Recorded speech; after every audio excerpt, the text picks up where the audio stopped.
Hello, good morning all of you. It is Bhupen Pratap Singh, your SST teacher, and today we will discuss in class 7, chapter number 1, our environment.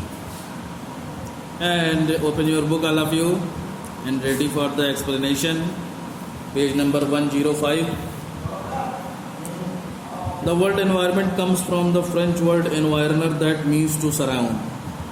अब ये जो आपका word environment है ये French word एनवायरनर से निकल करके आया है जिसका मतलब होता है टू सराउंड यानी हमारे चारों ओर. Therefore the environment means everything. इसलिए एनवायरनमेंट का मतलब होता है कि हर चीज़ जितनी भी हमारे चारों तरफ फैली हुई हैं वो सारी चीज़ एनवायरनमेंट में आती हैं. जैसे कि ह्यूमन बींग्स इंसान, प्लांट्स पेड़ पौधे, एनिमल्स जानवर, लैंड ज़मीन, वाटर पानी, एंड एयर हवा विच सराउंड अस जो कि हमको चारों तरफ से घेरे हुए हैं. Our environment can be classified into 2 categories. हमारा एनवायरनमेंट 2 कैटेगरीज में बांटा जा सकता है, natural and human. Firstly we will discuss natural environment. Natural environment comprises physical and biological elements of the earth. Natural environment की बात करेंगे तो इसमें फिजिकल और बायोलॉजिकल एलिमेंट आते हैं हमारी अर्थ पर पाए जाने वाले. Physical environment includes non living और abiotic components such as land, air and water. Physical environment में नॉन लिविंग थिंग्स आती हैं या इन्हें एबायोटिक कंपोनेंट्स भी कहा जाता है जैसे कि लैंड, एयर और water.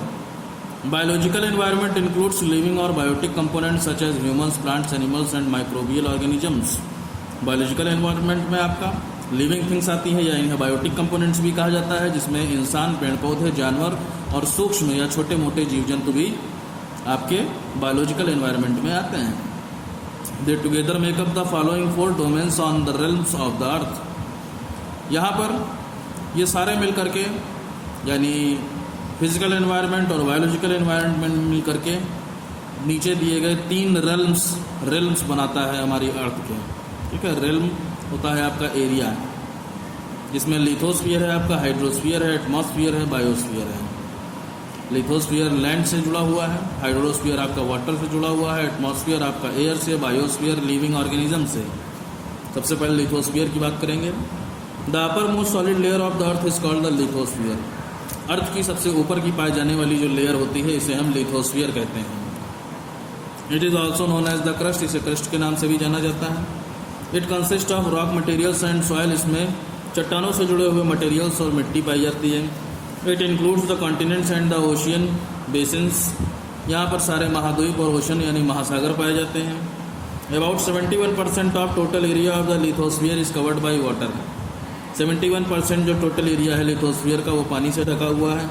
Consist of many land forms such as mountains, plains and plateaus. यहाँ पर बहुत सारी लैंड पाई जाती है अलग अलग रूपों में जिन्हें हम माउंटेन्स, प्लेन्स, प्लेटूज के नाम से जानते हैं. पिछले चैप्टर में आप पढ़ चुके हैं इनके बारे में. These land forms can be found on the land surface as well as on the ocean floor. ये जो लैंड फॉर्म्स हैं ये आपकी लैंड सर्फेस के ऊपर भी पाई जाती हैं और इसके साथ साथ ओशन के फ्लोर पर यानी महासागरों के नीचे भी पाई जाती हैं.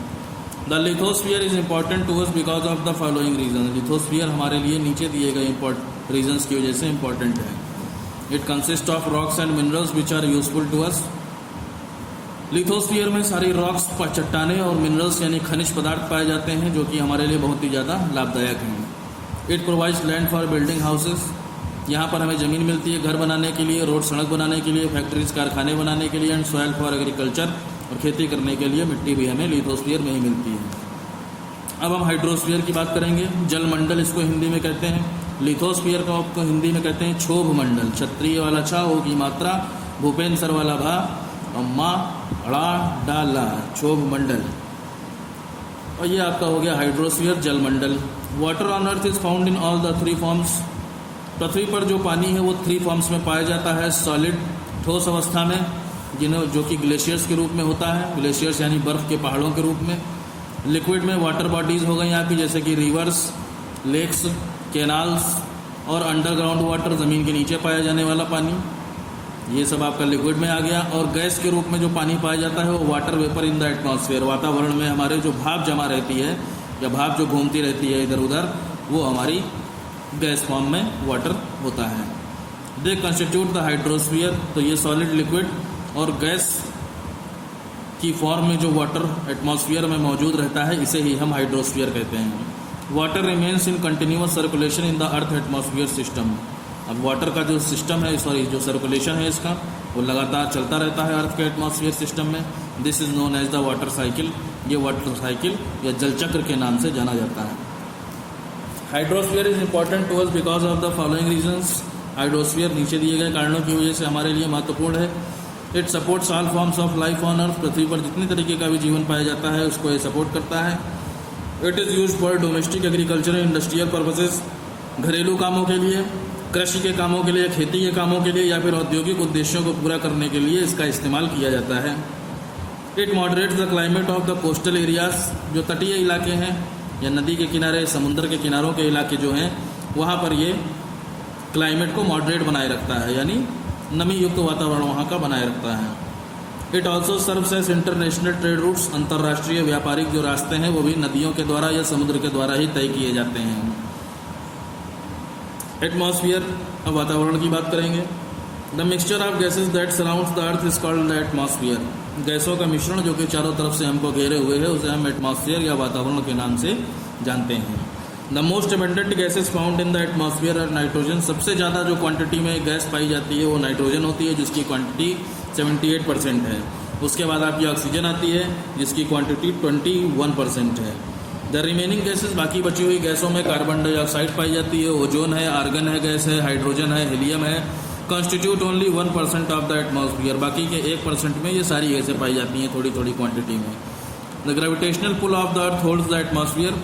पृथ्वी का जो ग्रेविटेशनल पुल यानी जो गुरुत्वाकर्षण बल होता है इसका, होल्ड्स द एटमॉस्फियर, वो वातावरण को होल्ड किए रहता है यानी पकड़े रहता है अराउंड इट, इसके चारों तरफ।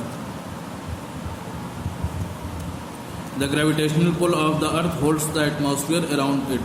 ठीक है, पृथ्वी का जो गुरुत्वाकर्षण बल है जो कि हर चीज़ को अपनी तरफ खींचता है, उसकी वजह से ही एटमॉस्फियर अपनी जगह पर मौजूद है।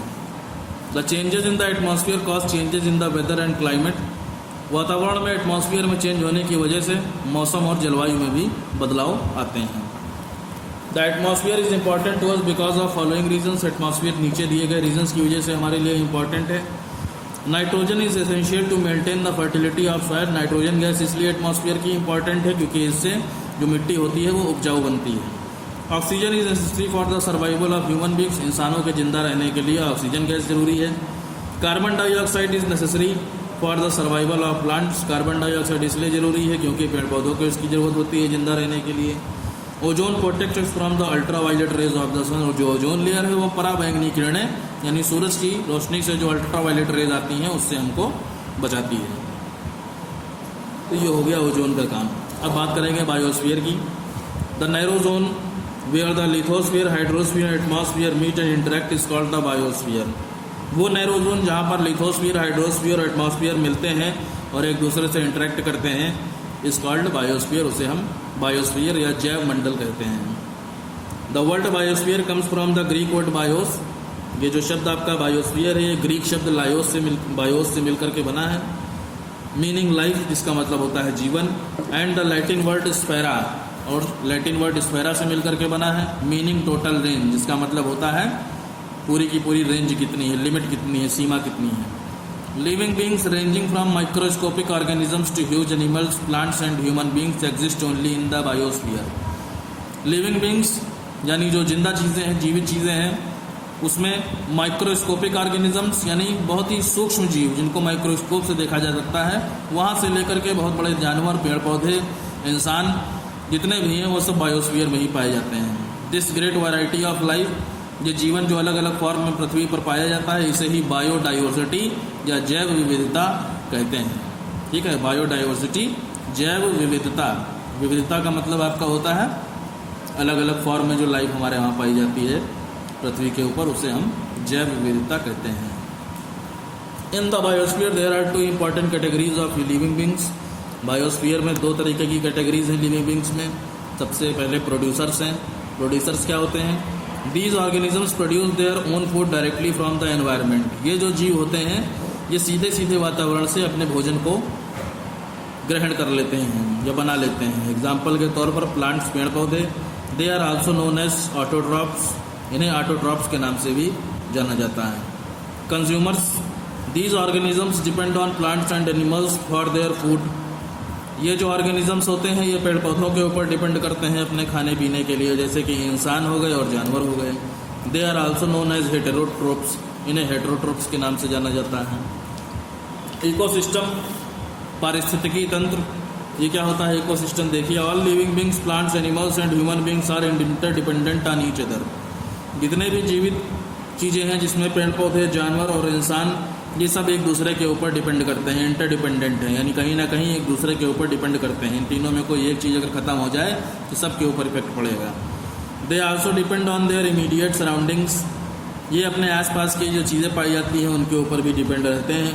The relationship between living organisms and the relationship of living organisms with their surroundings is refer to as an ecosystem.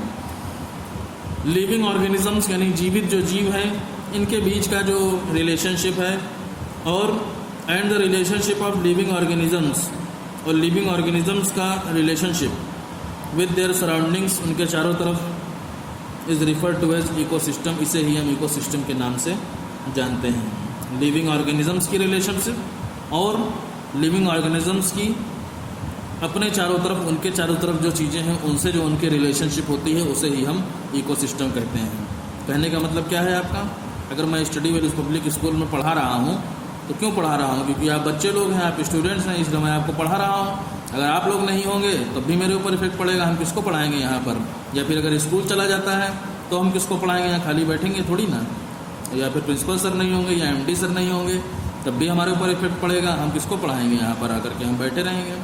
तो इन तीनों में से, स्टडी वेल स्कूल में से, मुझमें में से और आपके में से, इन तीनों में से कोई एक भी चीज़ अगर चली जाती है तो सबके ऊपर इफेक्ट पड़ेगा। इसलिए ऐसा ही आपका एनवायरनमेंट के साथ भी है, लिविंग ऑर्गेनिजम्स के साथ भी है। लिविंग ऑर्गेनिजम्स खुद अपने से, अपनी आपस में जो उनकी रिलेशनशिप है और आसपास जो उनकी चीज़ें हैं उनसे जो उनकी रिलेशनशिप है, इसे ही हम बायोडाइवर्सिटी कहते हैं।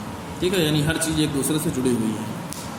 The size of an ecosystem varies greatly. Ecosystem का जो साइज होता है इसका कोई फिक्स साइज नहीं है, ये वेरीज ग्रेटली, यानी बहुत छोटा भी इकोसिस्टम हो सकता है, बहुत बड़ा भी इकोसिस्टम हो सकता है।